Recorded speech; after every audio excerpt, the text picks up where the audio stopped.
Good morning, coffee moaners. Good morning, good morning, good morning. But now, loads of people are going to be asking where you got that from. Is that from We Are the Peace? Is it from there? It's not called We Are the Peace. It is. We are. Rather. Yeah, it is. Is it the We Are the Peace? Peace. Yeah, this is just a cap of which, when you purchase them, the money goes to the cause. Just to say, we're here. We're going to be talking about the Louis Theroux Settlers documentary. We did a review of it last night. A lot of people are watching the review. A lot of people are feeling vindicated, as Nadia's just said. So we're going to be discussing that in a little bit more detail, because it feels like the mainstream media, which is why I'm wearing this actually this morning, the mainstream media are doing a very good job of actively avoiding the discomfort of Louis Theroux's documentary. Just say that. You know, he's always been a favourite of ours. We've never missed a single documentary that he's made, which is the case, I think, for an awful lot of people in this country. So this isn't one to be missed. No, it's not. This isn't the first one to be missed if you've always loved Louis Theroux. And if you haven't always loved Louis Theroux, even if you don't like Louis Theroux, this is very, very important documentary, because we just don't get this kind of truth in a world of weird truths. It's so important. It's so bloody good documentary. Faith Goodman says, did LBC discuss it? Funnily enough, absolutely not. Not a jot from Nick Ferrari, the most outspoken person to seize upon everything that's vaguely kind of clickbait. I was fully expecting the Israeli ambassador and him placating her. So there'll be time. There'll be time. But so we're going to be talking about that. Or did we say everything else? No. Oh, I've just said it on Instagram, haven't I? You said them. We're also going to be talking about Virginia Giuffre, obviously the woman who accused Epstein, Prince Andrew, received the settlement. She was in the news recently with the odd story of her hit or not hit by a bus. Her suicide. We're going to talk about a lot of people feeling there's a lot to be suspicious about around her death. And we're also going to be talking about the industry, the economy that has built up around anxiety. If we have time. I just want to just quickly. I just want to say something, because sometimes I think things, then I forget things, and then when I get distracted by pulling up the comments, I lose my thread. And I just want to say, it's not often that I feel this, and I know there have been many other documentaries made. Israelism, No Other Land.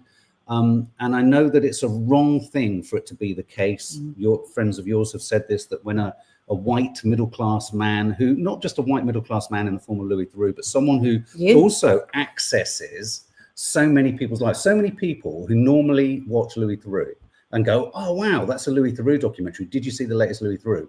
Will not have thought once about the situation in Gaza or Israel. Many, there will be many. There's a huge, because Louis Theroux managed to sort of corner the market of kind of eccentric documentary making. He's become a bit of a kind of, sort of cult celebrity, and yet he's known for quirkiness. So the fact that he turned his guns in this direction and seized upon this as a topic, I would go so far as to say that this documentary has the potential to fundamentally change the entire history and focus on the settlements of Israel, potentially, if it gets seized upon, if it gets publicized enough, and if enough awkward questions are asked by the rest of the press of politicians and those in charge. I right now would like to know what every single member of the Labour cabinet thinks of the documentary, not October the 7th, not Gaza, nothing else. Just what do you think of the settlers? The settlers. And I think when you are asked, I just want to quickly say this, when you're asked by anyone, but what about the hostages? Well, that's gone, because not even Netanyahu cares about the hostages anymore. If you can't ask Netanyahu that, don't ask me that. And if you can't ask Trump that. Exactly. I feel desperately sorry for those hostages and their families, because these people, the people in power, do not give a flying banana. Absolutely. So what my line is to anyone now who, when you get into this conversation, people sort of they're big, sort of like smart asked kind of go, but what about the hostages? Why haven't you talked about the hostages? Do not answer a word. Simply say this. What about the settlements? What about the settlers? What's your view on the settlers? Because your answer will dictate everything in the rest of the discussion. Jordan Stevenson, the mainstream media are too scared to speak about it. It's diabolical. Too scared because in international law and in Israeli law, it's illegal what they're doing. And why this documentary was so important, as Mark said, in a very big way, actually, because just for whole worldview. but for activists, for humanitarians who have been like straining to try and get people to understand what's been going on in Israel now for decades. As Mark says, unfortunately, it talking, even me, you know, my father being Jordanian, there's a little bit that a lot of what I'm saying will be dismissed because I have skin in the game, you know. So somebody with his caliber and the level of respect, for him to just go in, and this is the beauty of it, and ask the questions and put himself and his crew in danger. I mean, that scene when they're in the Palestinian house waiting for an hour while the IDF play laser gun games with them, we were scared. A lot of people said at the end of the doc, didn't they, that they felt so anxious. Well, that's like a breath of what the Palestinian people have been living with for so long. And I think this documentary just put us into the world so that we really felt the world. And that is brilliant program making. And that's why we are so desperate for as many people as possible to see this. And in fact, I've reached out to friends of mine that haven't spoken much about the situation to me, and I've just made a personal plea. Please, can you watch this documentary? As a friend, can I ask you to watch this documentary? And then can I ask you to tell at least one other person about this documentary? Because TV can still go viral. It can. And this one needs to. It's one of those really odd occasions where actually the privilege, you know, we often have talked in the past about male privilege, about white privilege, and then of course, top of the pile, white male, let's add white male middle class privilege. This is one of those very rare occasions where we need precisely white male middle class privilege, because, and I'll tell you why we need it. It sounds odd. It's the hardest generic type of person for the propaganda machine to go Hamas. See, your dad has the unfortunate detail of being Arabic. Hamas. We had the unfortunate detail of being there in 1967 after the 6-day war when the West Bank was taken. So, I mean, my mum and dad, they didn't watch last night, and I was dreading watching. I was literally dreading it because I've seen so many of these videos of the settlers, and I thought I can't bear to watch the abuse again of the Palestinians. And we sat down with trepidation, but we knew it was going to be important, and it was brilliant. I messaged my parents last night. They're going to watch it today. They can't wait, and I want to have a discussion. I think we should film that, Mark. Yes. With my dad, who we've told you before was there when the first Nakba happened, and he said, and we watched the Palestinians walking over the bridge, and we thought, this land is going to thrive more because the Europeans are coming, and we're going to all work together, and then they're going to go back. And it broke as Dad left that day after we had that conversation. We both had a tear in our eye, didn't we? Because the innocence and the belief in something. So I cannot wait to talk to him about it. I also want to share one other thought. So interestingly, a great day to be a white middle-class male who's talking about this, because it neuters the ability of Netanyahu's Israel and the propagandists to silence it and go, compromise, you're Hamas, you're da-da-da. So they'll do it. They'll get there. Don't worry. They're working it out right now. We wondered how they were going to call Louis Hamas. But something else that struck me last night whilst we were watching it, and then we talked about it briefly last night, and I do want to read out this comment from Christina Star 3178 last night, who says this in response to our review last night. Do check it out if you haven't watched it. You raise an important point. Where the hell are the foreign press? They complained that they couldn't get into Gaza. Easy to keep saying that. Can't get in, but they don't really say it. And yet they can get into the West Bank, but strangely they aren't there.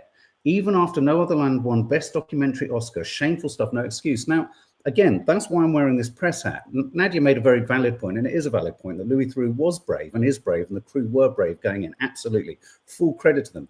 But the part of it that I think is really curious and so depressing is that you can do it. You can go there. You can. They did it, and they filmed. So now the absolute gimpified, spineless press of the West have no excuse. They're just simply not interested. Why aren't we interested? Because the media is compromised. Do you know what? Do you know what the point that I wanted to, can you guess where I wanted to cry yesterday in that video, in the documentary? So many, I can't. One that was absolutely, I got goosebumps and my skin just shriveled back, was when the IDF, horrible, rude, disgracefully behaved IDF soldier, pushed Louis. Yes. And Louis, Wow. oh my God, he's such a god, that man. He went, no, no, no, no, no. Yeah. You're not going to do that.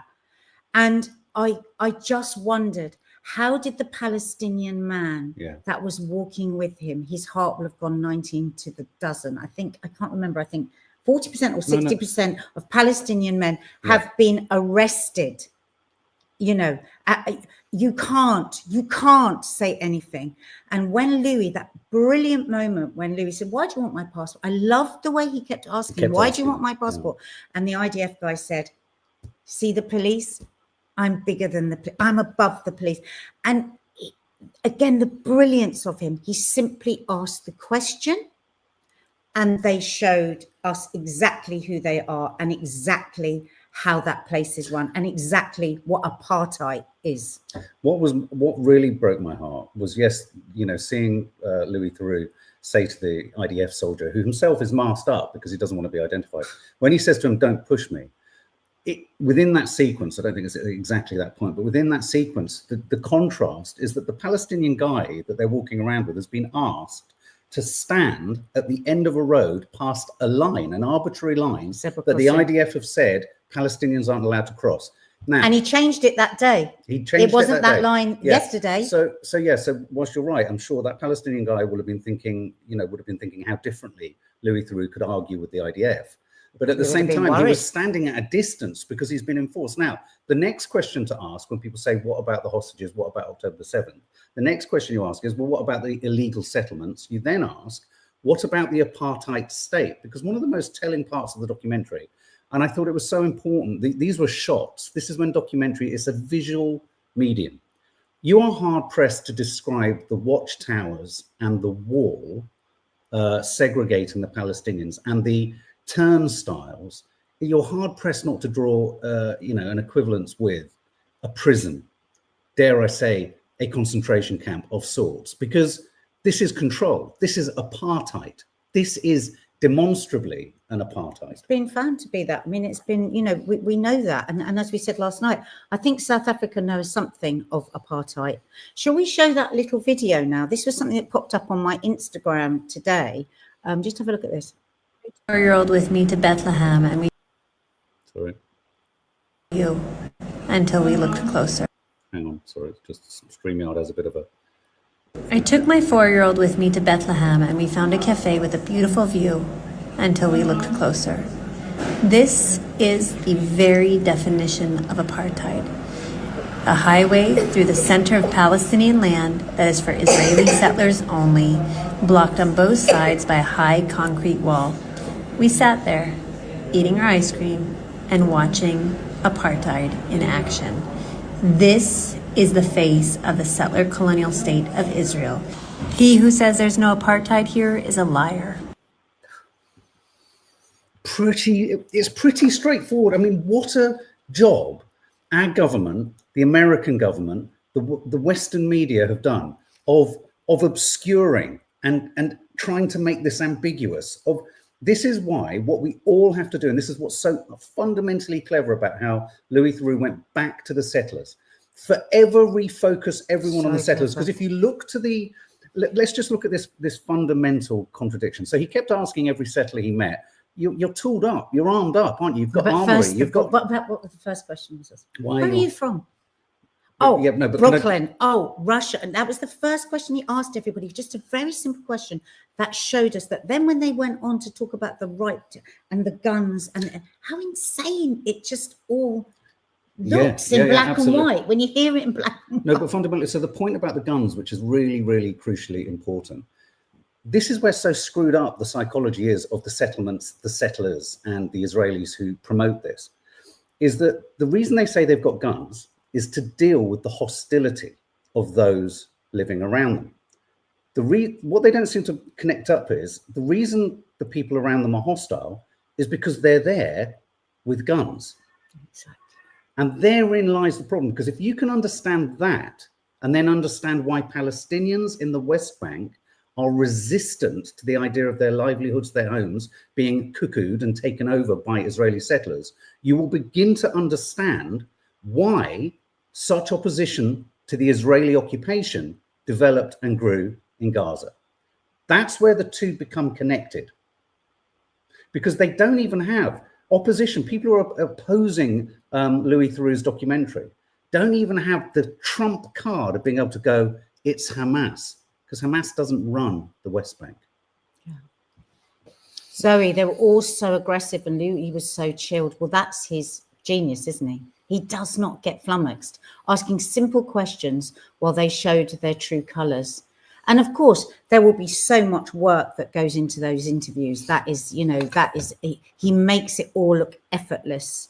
But actually, you know, the courage to just ask a question and just to keep looking, the way that he keeps looking beyond, because most of us, if we ask an uncomfortable question and then when the person has answered, you then want to fill the air again. He doesn't fill the air. He lets the air sit. And in that, another 1,000 stories are told. And I can't say her name. I can't speak her name. But the mother, the grandmother of the settlers, you know, which we, you know, over the years, we cannot bear to hear her speak because she enrages and upsets me so much. And yet I hung on every word he got from her because he got the truth, because he went for the ego. He went for the sense of impunity and self-righteousness that she has, and she just showed us what the plan is. And for those that haven't watched it, there is the most powerful moment in this whole discussion from anything I've ever seen said anywhere, when she shoves him. And I'm just going to leave it at that, because for people that haven't seen it, because I really want you to go and have and watch it. But for those that did, you know what I mean. It gave us the absolute story, the narrative of what's gone on here, and what they've always wanted back. I think for people who are unaware of the skills and the tricks and the difficulty of making documentaries, getting people to talk honestly in this incredibly multimedia age has become ever more difficult than ever before in the history of man. The skills of documentary filmmaking are incredibly nuanced. Interviewing, interviewing in a way that's both honest, trustworthy, isn't kind of deceitful, isn't manipulative. To try and do it in a way that he does it, his skill set is so profoundly nuanced and intricate and clever and well measured. Yeah, of course, his team as well. But when he's in that moment and he's standing there and he's making all sorts of decisions in his head, and he's having to moderate the questioning and how and at what point and timing and when and where. And his camera crew will be thinking in a synchronized fashion alongside him. We need to make sure we're covering this. When do we get the cutaways? When do we have the camera sat on the contributor at the crucial moment so that we can't be accused of editing this out of vision? It's an incredibly skillful thing that he does. And that's why everyone has a responsibility to watch it, because we just don't get enough of this. No, we don't. I mean, for instance, when he's talking, all that scene with the IDF was so important. Now, most other journalists, they're going to have said, oh, we'll be going to such and such checkpoint and they'll be protected and the checkpoint knows they're coming. But it's guerrilla style, isn't it? You get out the car and you're there. And he did put himself at risk. He easily could have got shoved down an alley, and he didn't, because what he wanted to do was to show the truth.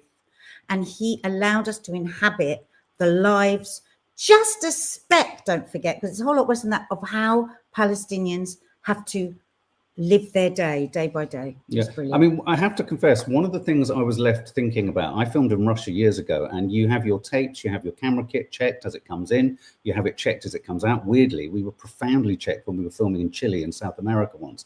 And, and when your rushes go off to anyone in authority in a foreign country, regardless of whether we were just shooting a kind of, a travel show, you get nervous because you get nervous and you think, you send the rushes off? No, when you were going through customs, they sorry, take I the think you rushes meant, and they check them. Yeah. They want to make sure that they're rushes of what you say they're rushes of. And so, sorry, how did they get it so through? I was absolutely, I'd love to know whether they met any resistance as they left, as they had to come through security and get out of the West Bank, out of Israel, or whether they traveled in through Jordan and they could get the footage out that way. Voila, here we go. This is what we said. Okay, thank you, Faith. On X, they are saying he spoke to radical Israelis, but mild Palestinians. But radicals still were evil and boasting.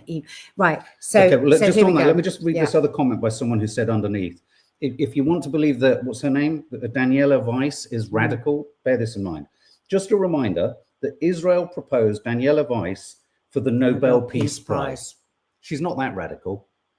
And I mean, again, you know, he was so clever the way he was like, he asked her a question like, oh, they're saying that you're this, and she, it's just because, yes, that's because they can't say out loud what I'm doing. They support Netanyahu wants to do, but he can't say it. When she held up her phone and said, do you mean, can I call? He said, can you call Netanyahu? Something kicked in where she didn't quite say that, but she said, I can speak to all of his aides. Yes, she was about to say she can call him, and then she stopped to say, it's quite in apparent. my opinion, well, we look, don't know, but in my opinion. Well, look, on that note, we have got a clip here. I know it's so frustrating for many people outside of the country, don't, you know, for whatever reasons, you can't watch it. Here's a clip of a rabbi. They ask Louis and his team to stop filming, but here's a moment where a rabbi is talking about the Palestinian state. To get spiritual buy-in from the two rabbis. One of them was next to speak, Rabbi Dov Lior.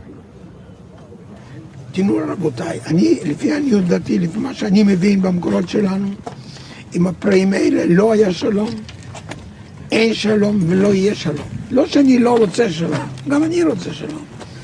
ארץ שייכת אך ורק לעם ישראל, וכל עזה וכל לבנון, כל זה צריכים לשאוף לנקות את הארץ מרוכבי הגמלים. מי שיברח ברח, מי שלא יברח, לעודד. Should be cleansed of these camel riders. So they can only be called camel riders or Arabs. Not the guy from Brooklyn was very, very offended by Louis calling them Palestinians. Yeah, they should just be Arabs. But he was American. He was offended, yes. But he was American. He grew up in Brooklyn. He'd come over for 2 months to experience it for 2 months. And then he said, once you see the beauty of the place and the feel of the place, you can't leave. That seems fair. Please share, spread the word, check out a review, find clips, share clips, repost links to the BBC iPlayer. Push it, push Talk it, about push it. it. Talk about it. Let's make it go viral instead of some stupid cat video going viral. Let's make this go viral. Exactly. And like you say, Faith, I'm sure that the coterie of activists who sought to get the documentary about the children in Gaza banned, I'm sure they're frantically running around trying to look for connections between any of the contributors in this documentary and terrorism. Oh, hang on a minute, there is one. Ben Gvir, sorry, he was a terrorist, of course, yes. There you go. And the group he was with was named a terrorist organization by the Americans. Absolutely. So, of course, what they are going to do is characterize this as him speaking to an extreme. Okay, well, he might be speaking to an extreme contingent of the Israeli population, but don't let that silence you. When people push back with that, say, what's your opinion on the settlers?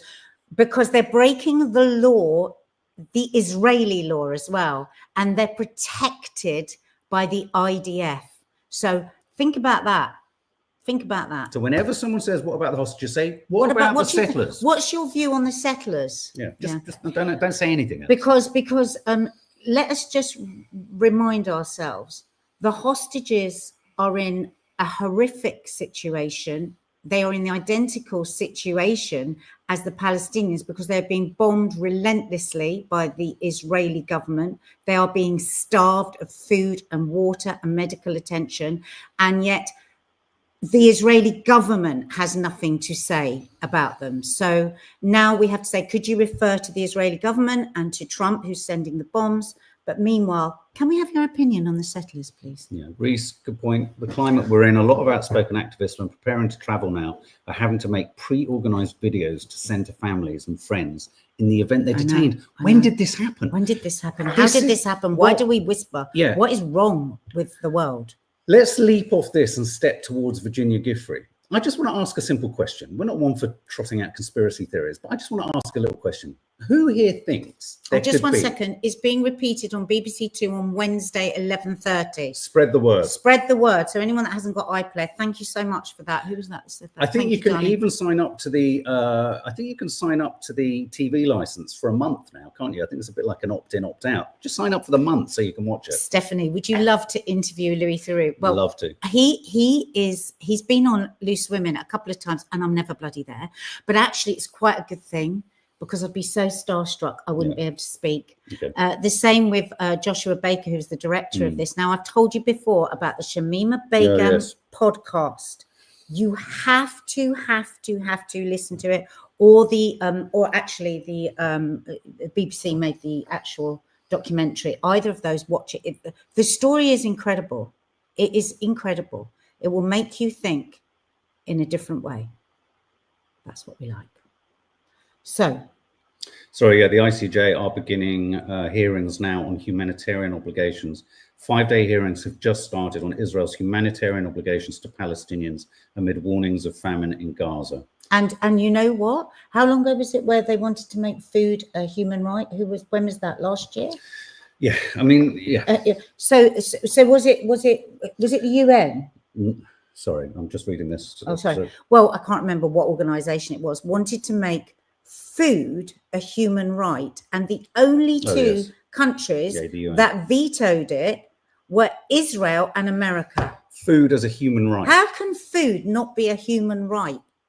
Sharon Cox is asking, what's the podcast called again? The Shamima Begum story. I think. I'm not a monster. I'm not a monster. Oh, okay. That's it. Yeah. I just wanted to, we're going to talk about a pronunciation. Is it Virginia Giuffre or Virginia Giuffre? Giuffre. Yeah. Apologies if we got it wrong.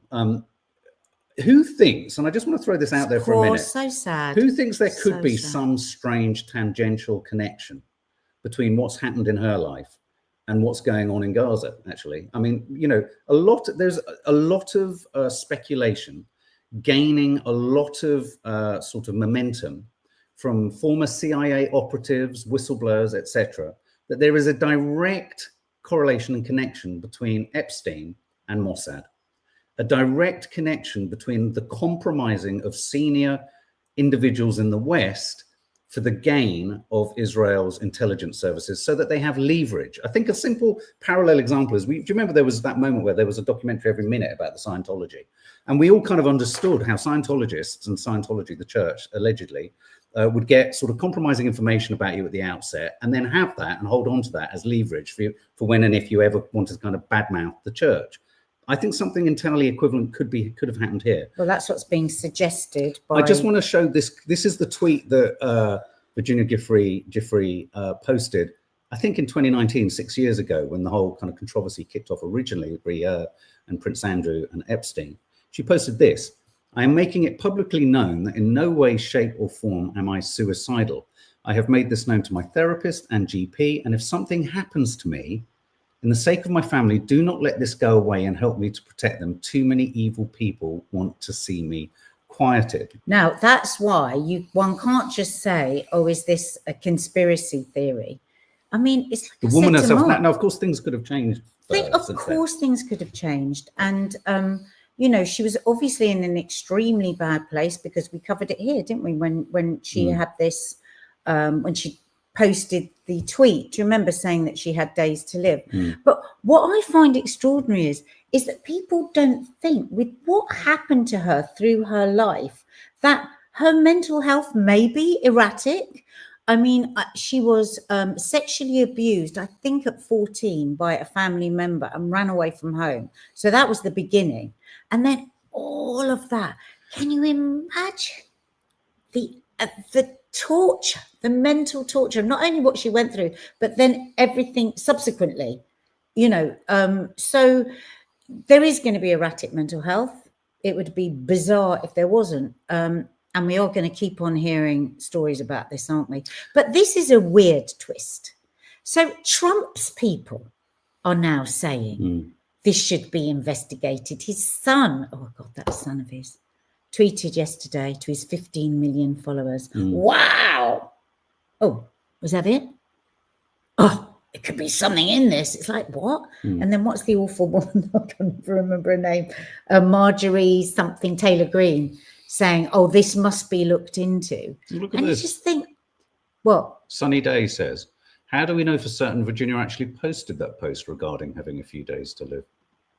Well, this is it. We just don't know. I mean, the in point this is we have world no- where there's yeah.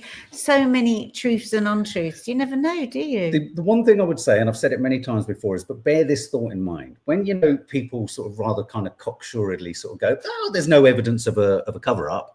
Always remember that a successful cover-up leaves no evidence of a cover-up. That's a good cover-up. So, you know, that's a good cover-up. That's successful. So now, look, the Australian authorities, Christopher Cundall, I know you're in the room.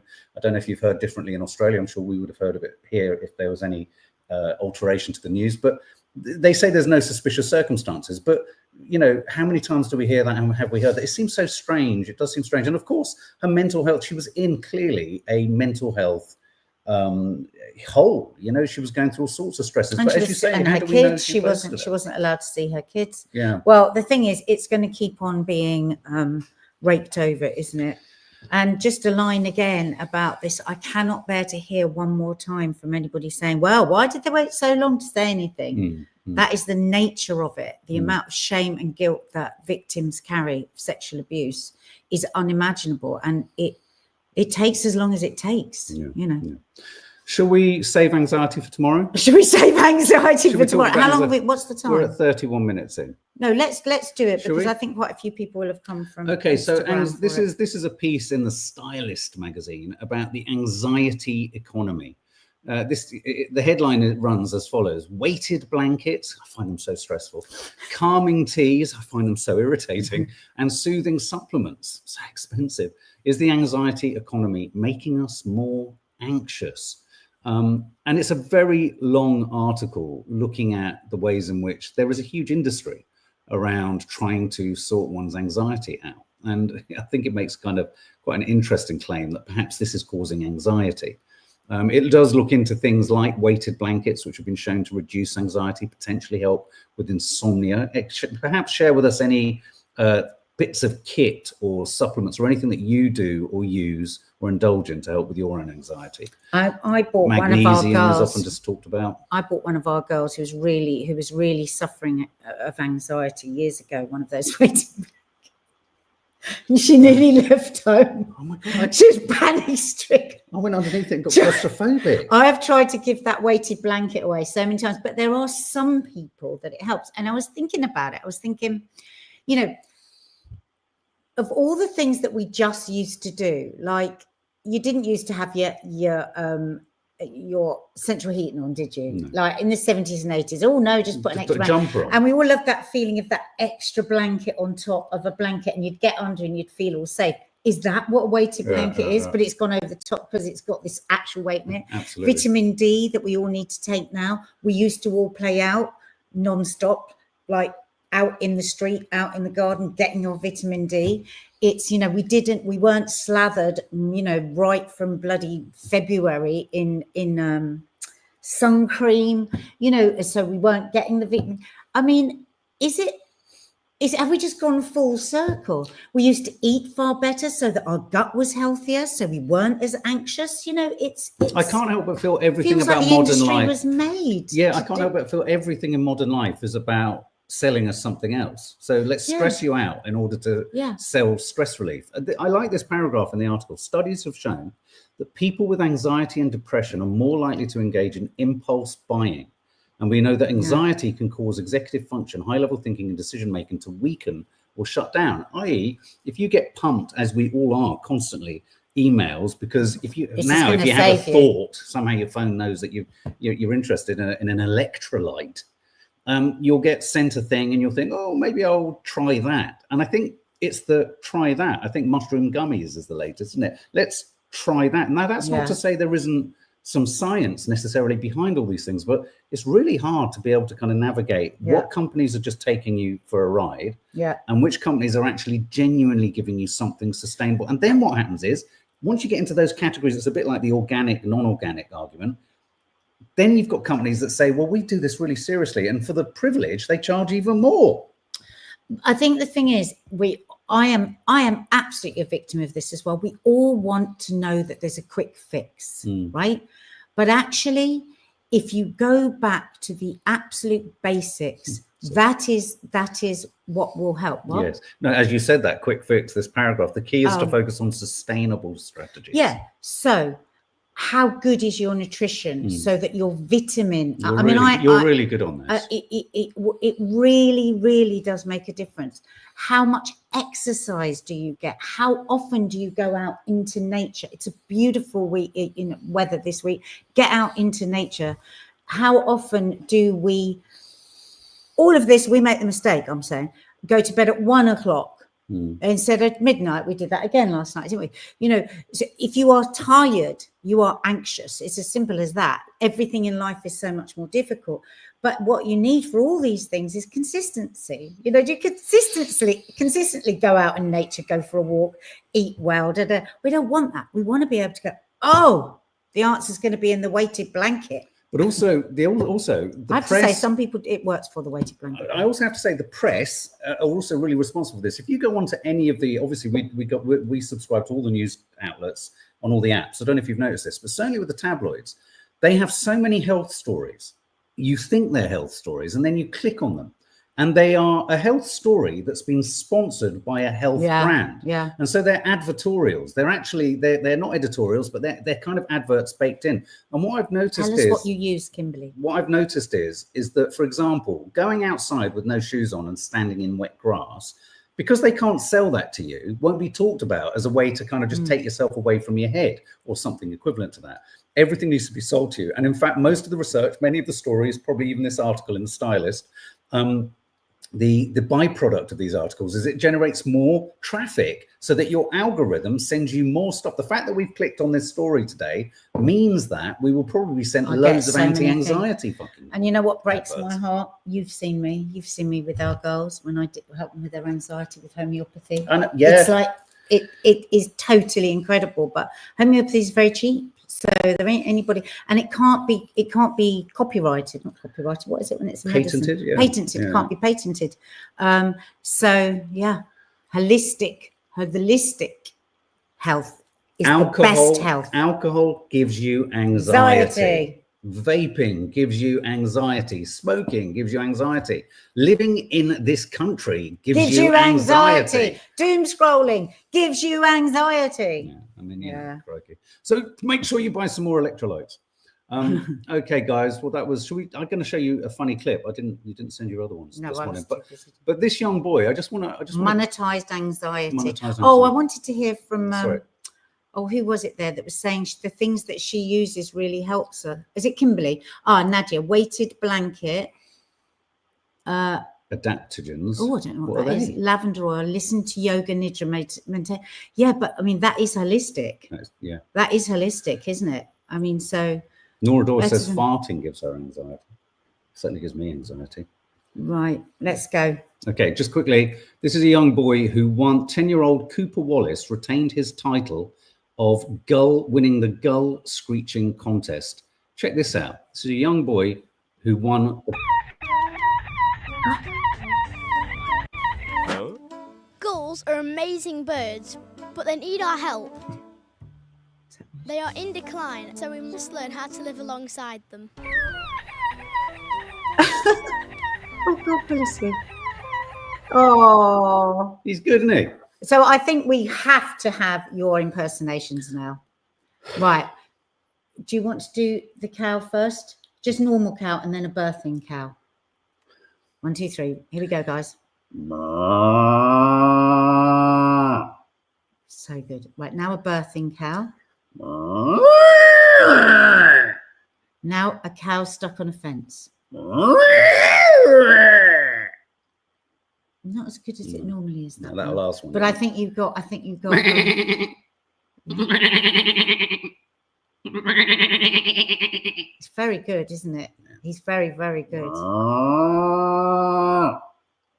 Whenever we're in the countryside and they do that, all cows turn They around. do. They all literally Honestly, we get him to do it. Nora Doyle's convinced. There you Thank you, Nora, for all your lovely messages. By the way, thank you for all your support. Yes. Please, please, please. We're not going to say hit the subscribe button. We're going to say please, please, please share the Lily Theroux documentary. Be a part of something. Be a part of a movement.